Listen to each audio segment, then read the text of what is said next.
Mark Lockett never desired the mantle of lordship. He dreamt of adventure, of exploring the world beyond the rolling hills of England. Fate, however, had other plans. The unexpected demise of his distant cousin thrust him into the role of Lord of Clutterbrook Manor. Grief mingled with confusion. He was now responsible for an estate he barely knew, and tenants who viewed him with suspicion. The weight of responsibility pressed heavily upon Mark's shoulders. The once carefree young man found himself grappling with ledgers and estate matters. He yearned for a connection, a glimmer of something more than duty and obligation. Little did he know that fate was about to intervene, bringing a spark of warmth to the grand yet lonely manor. The old servants whispered about the new lord. They spoke of his brooding silences and his haunted eyes. They wondered if he would ever truly embrace his inheritance. Mark, lost in his own thoughts, remained oblivious. He was searching for his place in this new life, unaware that destiny was leading him towards a woman who would change everything. News of an upcoming ball at the Chester estate rippled through the county. It was the social event of the season, a chance for the gentry to mingle and forge alliances. For Mark, it was an obligation he couldn't avoid. He saw it as another duty in his new life, a chance to appease the expectations of his newfound status. The old housekeeper, Mrs. Higgins, fussed over his attire. She spoke of making a good impression, of upholding the Lockett name. Mark barely heard her. His thoughts were elsewhere, lost in the labyrinth of his new responsibilities. He was like a ship adrift, searching for an anchor in a vast and unforgiving sea. As his carriage rumbled towards the Chester estate, a strange sense of anticipation flickered within him. It was as if some unseen force was drawing him towards the unknown. He dismissed it as nerves, a natural reaction to the grand occasion. He had no way of knowing that this night would change his life forever. The ballroom buzzed with conversation and laughter. Elegant ladies in shimmering gowns glided across the dance floor, their partners handsome gentlemen in their finest attire. Mark stood at the edge of the throng, feeling utterly out of place. The weight of his title seemed heavier than ever. His gaze swept across the room, landing on a woman standing by the window. She was like a vision, radiating an aura of ethereal beauty. Her dress, a cascade of shimmering silver, seemed to glow in the candlelight. Her hair, the color of spun gold, framed a face of delicate features and intelligent eyes. In that moment, the world around Mark faded away. He had to meet her. The thought struck him with the force of a physical blow. For the first time since inheriting Clutterbrook, Mark felt a surge of excitement. He moved towards her, his heart pounding in his chest. He didn't even know her name, but he knew with a certainty that defied logic that she was about to change his world. Her name was Emily, the daughter of a neighboring landowner. Their connection was instant and undeniable. He found himself captivated by her wit, her intelligence, and her kind heart. They waltzed across the dance floor, lost in their own world. The music faded, the other dancers blurred, and for those stolen moments, they were the only two people in the room. Their conversations flowed effortlessly, revealing shared passions and dreams. They spoke of literature, of art, and of the beauty of the natural world. With each passing moment, Mark found himself drawn deeper into her orbit. He had never felt so alive, so connected to another human being. But their burgeoning love was a dangerous secret. Emily's father, a staunch traditionalist, had already chosen a suitable husband for her. Lord Hawthorne, a man twice her age and with a reputation for ruthlessness, was everything Mark was not. He represented wealth, power, and the continuation of societal norms.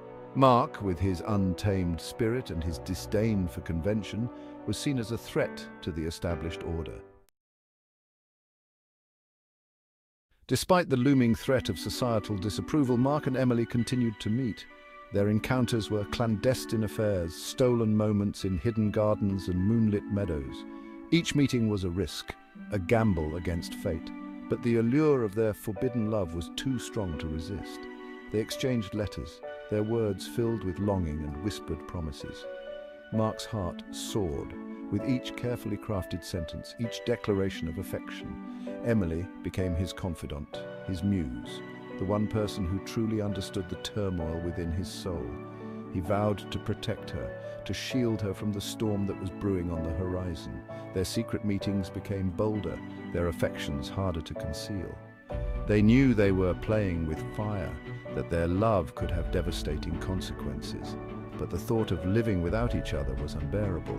They were willing to risk everything for a chance at happiness. As their bond deepened, whispers of their clandestine meetings began to circulate. Society, with its insatiable appetite for scandal, was quick to judge. Emily's reputation was tarnished, her integrity called into question. Mark, labelled a rogue and a homewrecker, faced the scorn of his peers. The pressure mounted, threatening to crush their forbidden love. Emily's father, enraged by the rumours, confined her to the estate. Guards were posted, their watchful eyes a constant reminder of the impossible situation. Mark, his heart heavy with worry, felt a surge of protectiveness. He refused to let society dictate the terms of their love. Doubt crept into Mark's mind. Was their love strong enough to survive the relentless onslaught of societal disapproval? Could he, in good conscience, condemn Emily to a life of whispers and scorn? He grappled with these questions, his heart torn between love and duty. Section 7. A test of loyalty and love.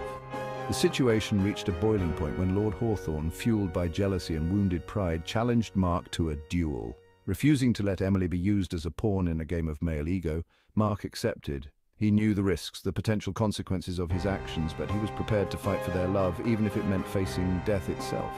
The night before the duel, Mark scaled the walls of Emily's estate. He had to see her to draw strength from her love. Their meeting was bittersweet, filled with tears and unspoken fears. Emily, her voice trembling with emotion, begged him to walk away. She couldn't bear the thought of losing him. Mark, his hand cupping her face, promised to return to her. He swore that their love would triumph over adversity. He left her then, his heart heavy with the weight of their unspoken goodbyes. He rode towards the dueling ground, his resolve steeled by the depth of his love for Emily. Section 8. Standing together against the tide. The duel was a blur of steel and fury. Mark, fueled by love and a righteous anger, fought with a ferocity that surprised even himself. He emerged victorious, but his victory was a hollow one. He had proven his honor, silenced his detractors, but Emily was still out of reach. Word of the duel and Mark's unwavering devotion to Emily spread like wildfire. Society, faced with such raw emotion and unflinching courage, began to question its own rigid beliefs. The tide of public opinion began to turn. People whispered of true love, of a bond that defied convention.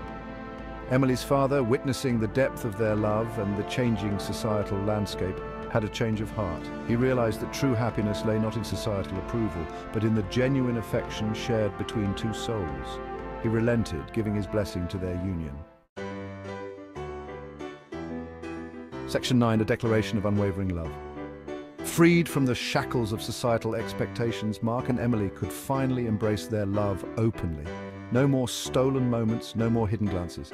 Their love, tested by fire and tempered by adversity, emerged stronger than ever. They stood together, hand in hand, ready to face the future as one. Mark, looking into Emily's eyes, saw a reflection of his own soul. He realized that his journey to Clutterbrook, the weight of his inheritance, had all led him to this moment. He had found his purpose, his reason for being. It wasn't in the title, nor the estate, but in the unwavering love of this extraordinary woman. In the grand hall of Clutterbrook Manor, surrounded by the people who had once doubted their love, Mark and Emily declared their commitment to one another. Their vows, spoken with heartfelt sincerity, echoed through the ancient halls, marking the beginning of a new chapter in their lives. Section 10. The Promise of Forever. Life at Clutterbrook Manor was no longer defined by duty and obligation. It was filled with laughter, love, and the comforting rhythm of shared dreams. Mark, no longer haunted by the weight of his inheritance, embraced his role as lord with a newfound sense of purpose. He ruled with compassion and wisdom, always mindful of the needs of his tenants. Emily, her spirit soaring, blossomed into the role of Lady of the Manor. She used her position to champion the less fortunate, her kindness and empathy leaving an indelible mark on the community. Together, Mark and Emily transformed Clutterbrook into a place of warmth, love, and unwavering loyalty. As the sun set on their wedding day, casting long shadows across the manicured lawns of Cluterbrook, Mark and Emily stood in each other's arms. They had defied convention, challenged societal norms, and emerged from the crucible of adversity stronger than ever. Their love, a beacon of hope in a world often defined by darkness, was a testament to the enduring power of the human heart. They had found their forever in each other's arms, and the future stretched before them, filled with promise and the enduring strength of their love.